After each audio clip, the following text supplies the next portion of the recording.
Hey, what's going on, YouTube? So, we saw this breaking news come out of Germany last night, and what they stated was that number one, that Germany would be repatriating many tons of their gold held at the Bank of France and also held at the Federal Reserve in New York.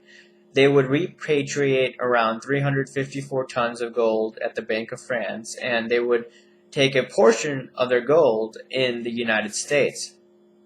This reminds me of the event that happened in the late 1960s where Charles de Gaulle had the first shot around the world and decided to repatriate his gold from the Bank of New York or from the Federal Reserve, and he decided to take that gold back, and as a result, the London gold pool ended right around that time in 1968.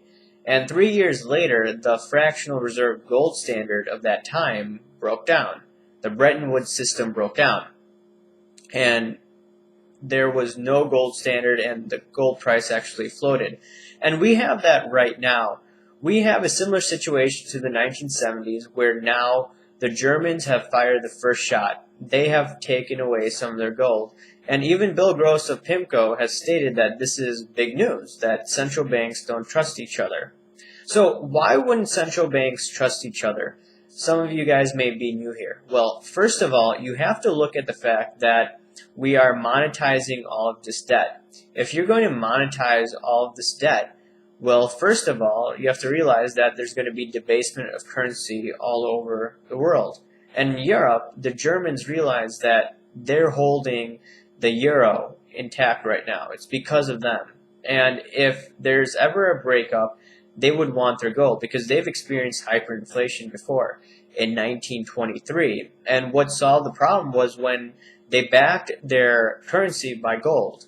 I believe it was called the Reichsmark. It was backed by gold, and that suddenly turned the hyperinflation into a deflationary depression. But then the Germans got off their feet, and the economy started to roll, actually, which was pretty impressive if you look at it. But the hyperinflation obviously wasn't impressive. But now going back to the United States, and also why central banks may not trust each other. So what would be the other reason why central banks will not trust each other? Or why don't the Germans? Well, it's basic accounting. I love talking about accounting and tying it to the finance market because I have a finance background, which I usually don't use, maybe except for these videos. And then two, my other background is in accounting, which I do currently for my job. And it's really simple, and most of you are business students or were in business or were as business majors. And what you learn in Accounting 101 is that, first of all, there's a debit on the asset side of the balance sheet, and it goes to accounts receivable, or accounts receivable is an asset on the balance sheet side. And what's going on, the gold is known as an asset on the balance sheet. That's pretty common. And here's the deal. There's also something called as gold receivables. I'm sure that some of you may have heard James Turk's explanation of what a gold receivable is. Well, basically, it allows each central bank to lease all the gold that they have or some of the gold that they have. So the general accounting equation or the journal entry that the central bank makes is that they debit the gold receivable and they credit the sale, just to show that, hey, they're going to get some money to lease the gold out. But here's the problem.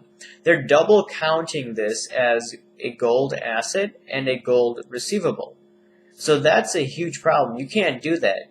Any public traded company or any publicly traded company that does that would actually have accounting managers, controllers, CFOs going to jail if that ever occurred. And all these central bankers know this.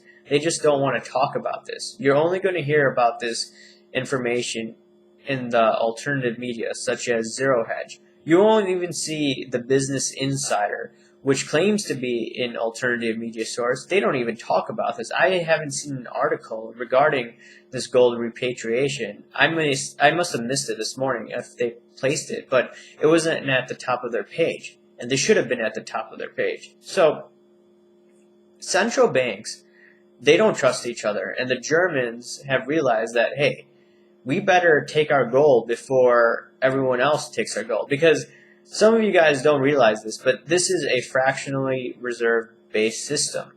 Only some of the gold is out there, and the rest of the gold is lent out. It's just like our banking system. So if there are bank runs and you decide to take your money out first, you're going to get your money. But the other investors who think that they have their money in a bank will not get it out. And the same thing goes for this monopoly game of gold. All the gold is not held at the central bank coffers. They're held maybe elsewhere because of all this gold leasing. We don't know where it actually is. It's not in Fort Knox. It's not at the central banks. So where is it? It's probably in some warehouse in some unknown location. It's probably dispersed throughout the world. We don't know where the gold's at. So based on all of this, gold is going to explode. It has to explode unless there's some short-term takedowns. I mean, if you remember when Hugo Chavez of Venezuela, who's going to pass away soon, he took the gold away from the not the Americans, but from the British. And as a result of that, the price of gold skyrocketed at that time. It went up to a few $100s up to $1,900 an ounce. It shot up from $1,600 an ounce to $1,900 an ounce, but then you saw some takedowns because the cartel would be scared if you had all the gold prices, or if you had gold prices going up or shooting up to an unsustainable level. And people would probably freak out at that moment. And the central bankers did not want that. The U.S. government did not want that, so they had a raid on that, in my opinion. But based on all this analysis, central bankers are going to start to lose faith if you see more repatriation of gold. And then two, the gold prices need to explode or should explode because of this. I mean, you saw gold pop $12, $13 an ounce today, $14 an ounce. And on top of it, we have the debt ceiling hike coming up probably within the next month. So that means more monetization of the debt, more weakening of the dollar, and as a result, gold and silver should maintain their value. And on top of it, you're going to see some of these other stocks, maybe like Apple, go into a bubble on the downside. And people are going to be talking about, hey, is Apple a bubble? And then they're going to be talking about our gold and silver bubbles. And they're going to be wrong. Gold and silver are not bubbles until, number one, the Federal Reserve decides to increase these interest rates, which they won't. Remember, last time the gold and silver market popped was when Volcker raised the Fed funds rate to 21%, and they played some games at the COMEX when it came to the silver market. But that being said, I don't see tight money in the horizon, and until you see tight money, the price of gold and silver should remain steady. And in the short term, it should explode, unless you see some sort of paper raid, but it's going to go up as central banks start to lose faith in one another. Anyways, guys, leave your thoughts, hit the like button, subscribe, and I should be doing more interviews later this week. I was supposed to actually do a few interviews today, but both of them have been rescheduled probably for later this week and one early next week. So I'll talk to you another time, guys. Thanks a lot.